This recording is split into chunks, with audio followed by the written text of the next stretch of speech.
Speaking at a rally in Srinagar, Jammu and Kashmir Chief Minister Omar-Under said that once the National Conference returns to power in state, the valley will breathe easy amidst tourists and horses.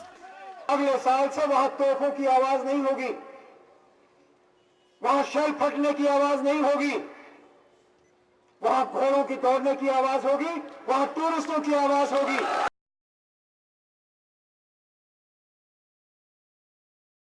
अलग अलग तरफ से लोग निकलेंगे और अपना डंडोरा पीटेंगे।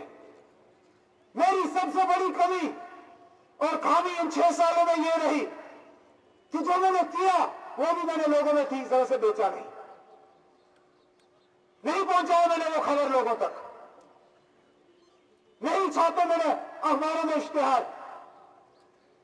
नहीं तो क्या जनाब मुझे बताइए, मामूली फैसला था कि तोसा मैदान को वापस लेके हम लोगों के हवाले करें? अगर हमारे मुखालिफ पार्टी तोसा मैदान का 1 फुट भी वापस लाते, वो ऐसे बेचते जैसे उन्होंने हिंदुस्तान के साथ कश्मीर का मसला ही हल कर दिया। वो भूल जाते हैं कि देने वाले वो थे। 10 साल लीज की एग्रीमेंट उन्होंने की। Powered by NNIS.